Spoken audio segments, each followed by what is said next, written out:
자기 두 번째 울어대는 새벽, 예수께서 십자가를 지신 이른 아침이었습니다.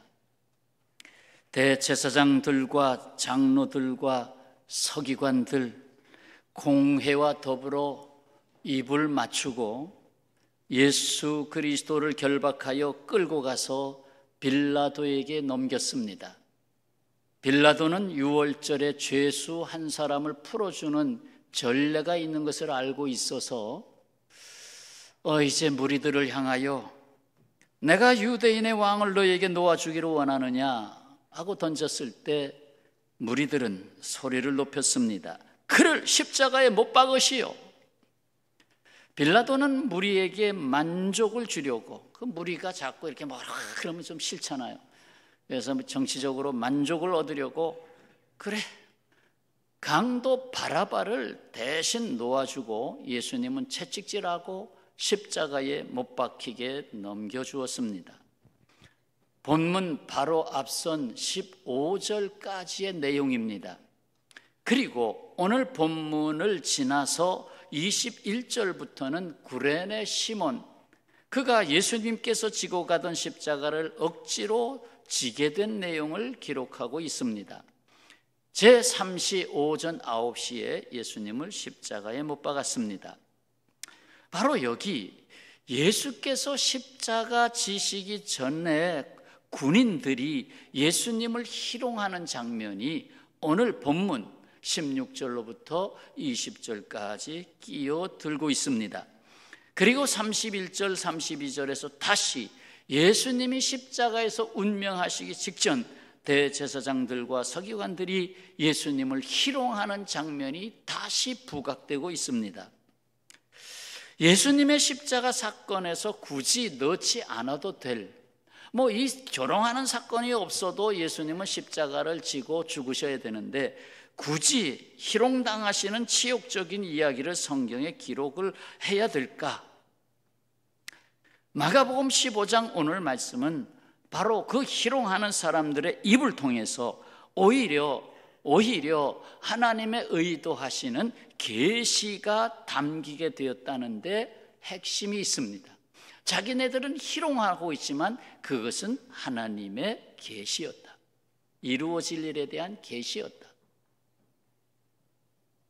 희롱한다라는 말은 헬라어 엠파이조라는 단어인데 비웃다, 조롱하다, 놀리다, 속이다, 이런 뜻으로 오만, 반감, 적대감을 담고 있는 감정에서 나오는 말입니다.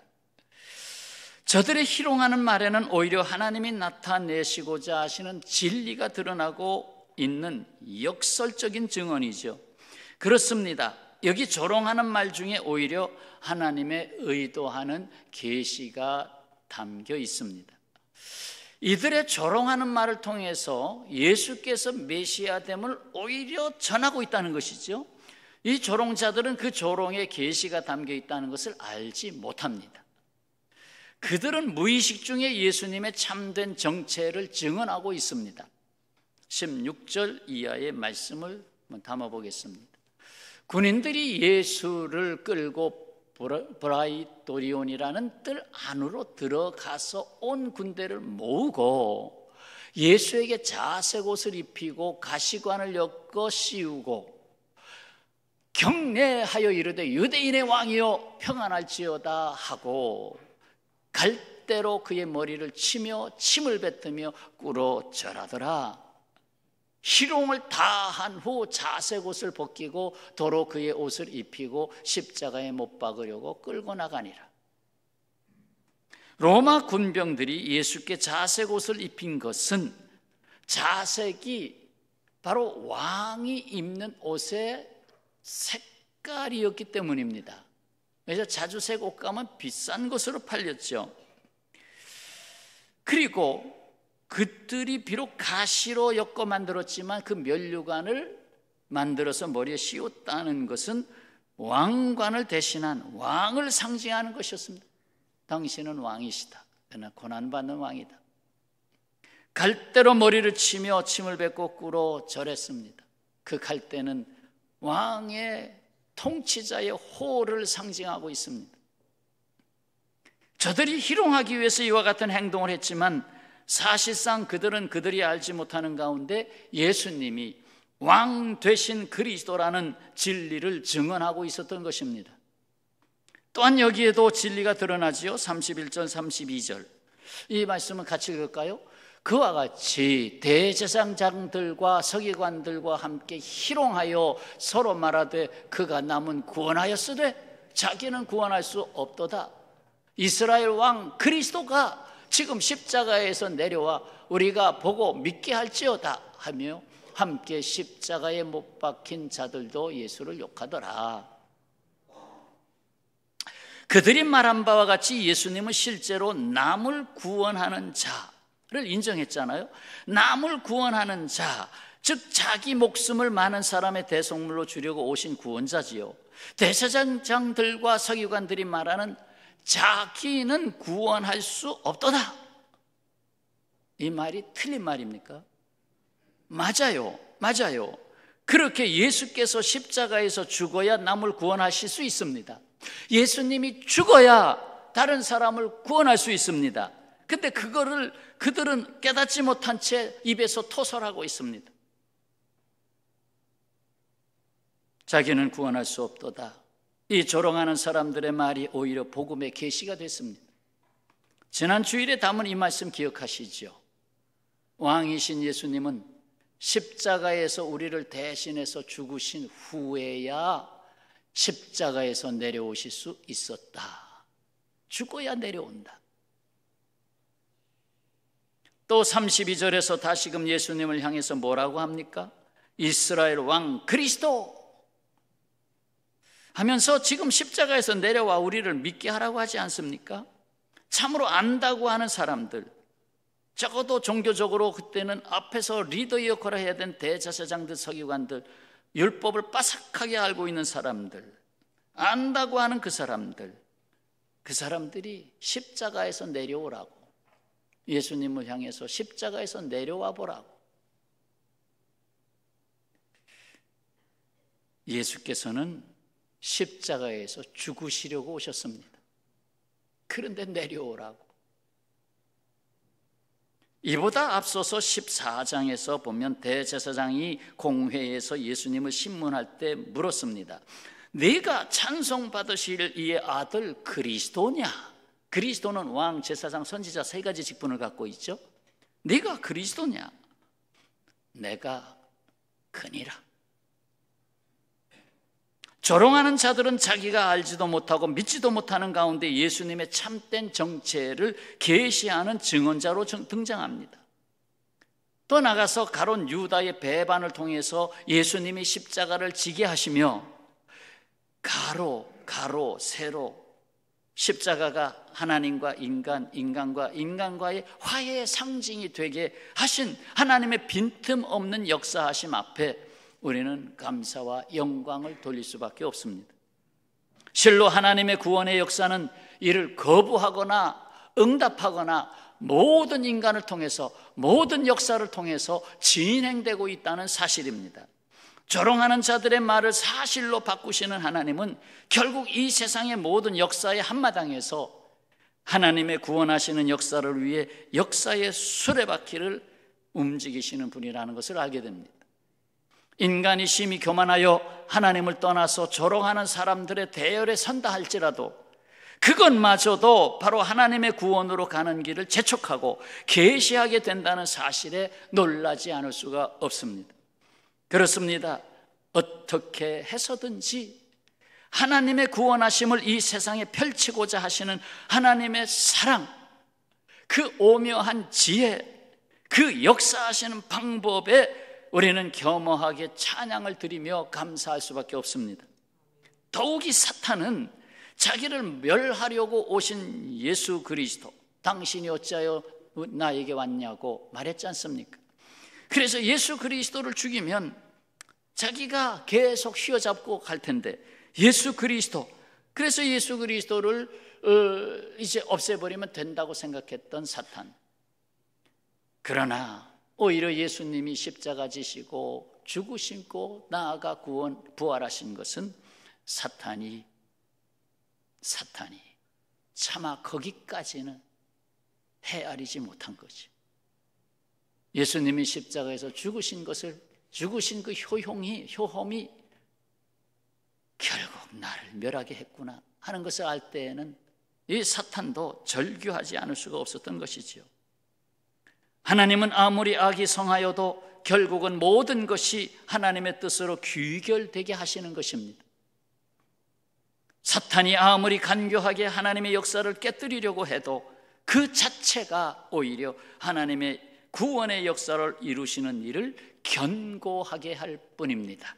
사실 초대교회에 순교자들이 많이 나왔잖아요. 그 순교자들의 역사가 오히려 초대교회를 견고하게 했습니다. 그렇습니다.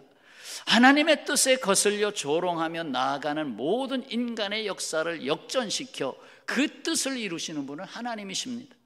왜 그런가요? 아주 중요한 말입니다. 왜 그런가요?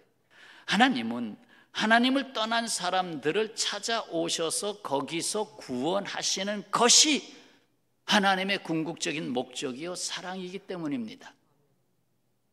선한 세상에 오셔서 선한 사람들, 야 너희들은 이리 와, 그러기 위해서 오신 것이 아니라 악한 사람에서 죄와 사망으로 죽어가는 사람들에게 오셔서 구원하시기 위해서 오신 겁니다.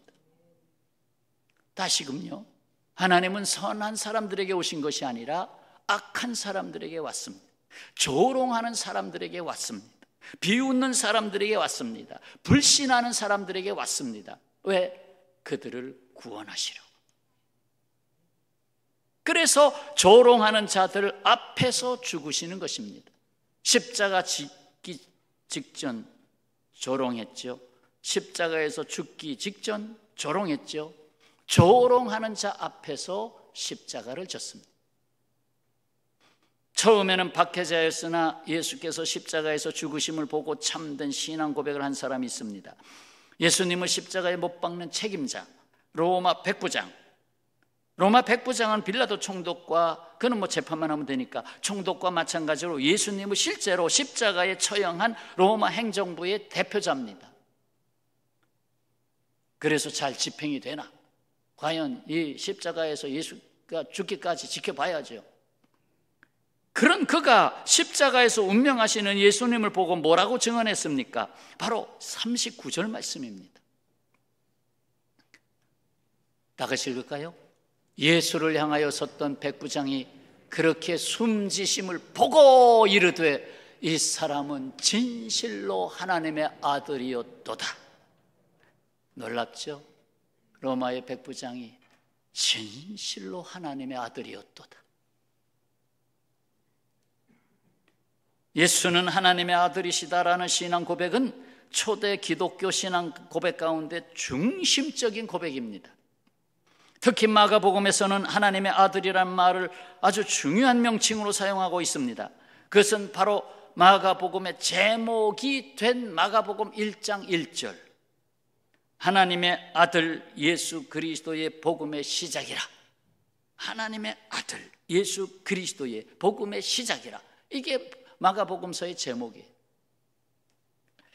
여러분, 이 세상에는 피조물 인간이 창조주 하나님을 조롱하는 일들로 넘쳐나고 있습니다. 하나님이 살아계셔?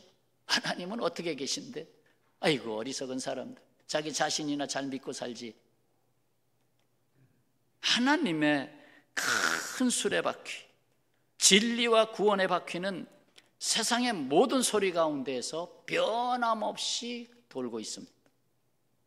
조롱하는 세상에 종으로 오신 만왕의 왕 예수 그리스도의 십자가는 변함없이 우리의 신앙 고백 한가운데 분명히 서 있습니다.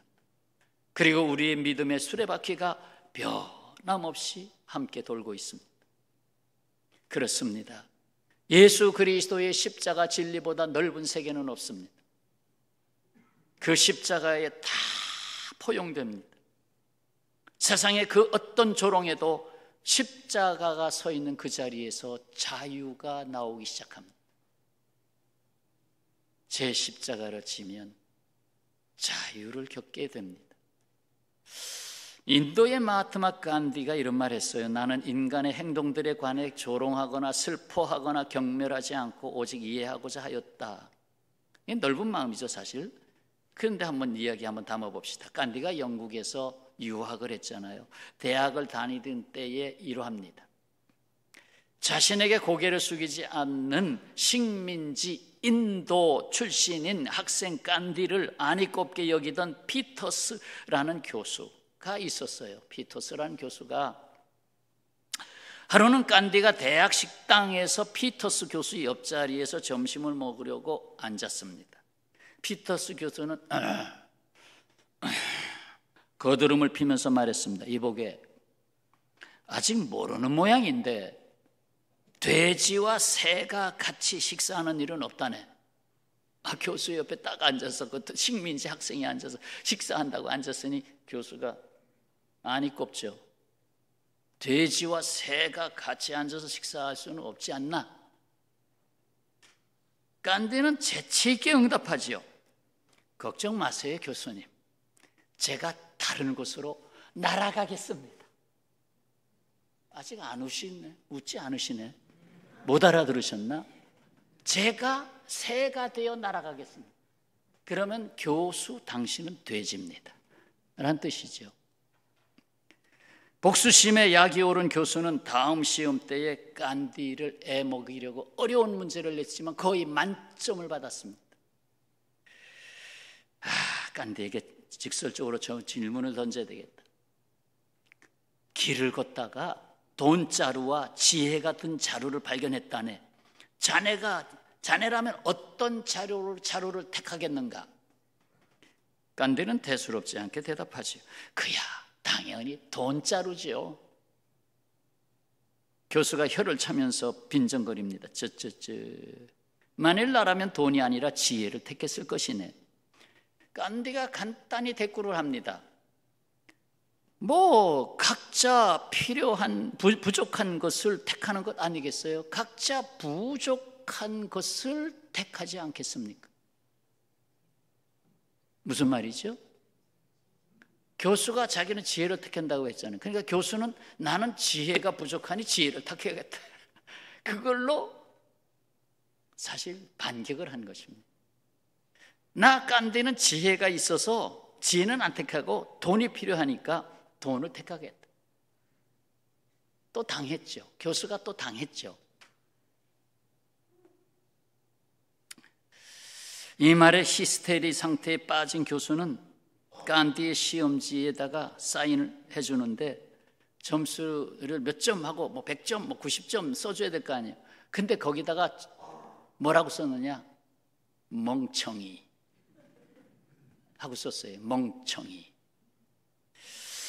그 답안지를 받아본 간디가 교수에게 말합니다. 교수님, 제 시험지에는 점수가 없고 교수님 서명만 있네요. 아직 진리아 전도사님 깨닫지 못했어요? 몰라요? 모른대. 이 간디가 한 말은 당신이 멍청이라고 쓴 것은 당신의 서명이 멍청이라. 그 교수 당신이 멍청이네요.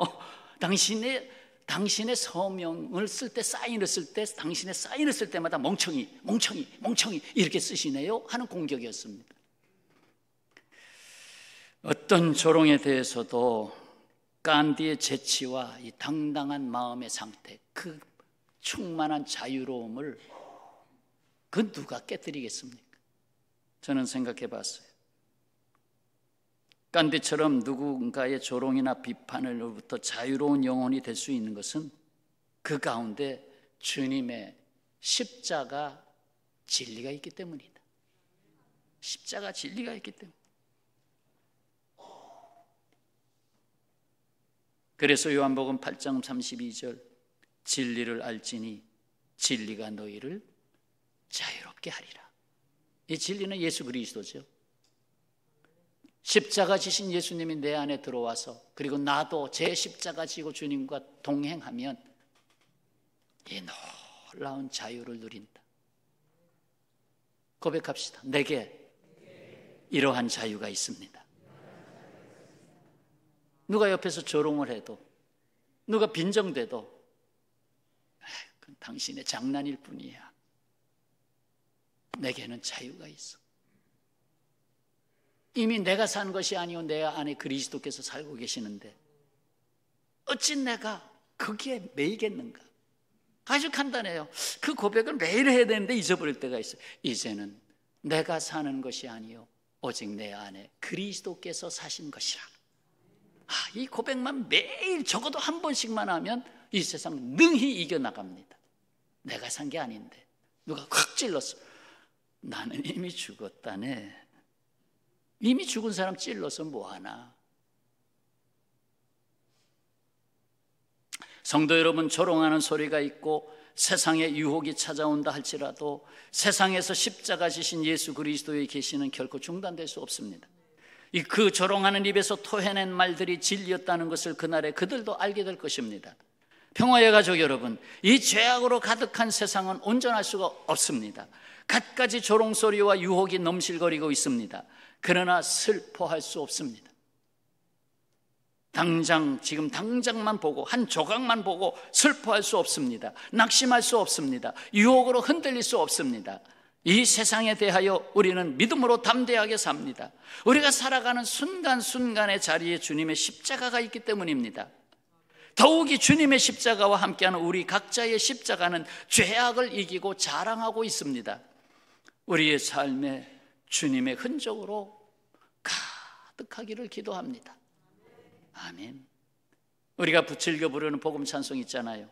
십자가의 길 순교자의 삶이라는 제목인데 가사를 한번 먼저 담아봅니다. 내 마음의 주를 향한 사랑이 내 말엔 주의 주신 진리로 나의 눈엔 주의 눈물 채워 주소서. 내 입술의 찬양의 향기가 두 손에는 주를 닮은 섬김이 나의 삶의 주의 흔적 남게 하소서. 하나님의 사랑이 영원히 함께하리. 십자가의 길을 걷는 자에게, 순교자의 삶을 사는 자에게 조롱하는 소리와 세상 유혹 속에서 주의 순결한 신부가 되리라. 내 생명 주님께 드리리. 함께 부르겠습니다.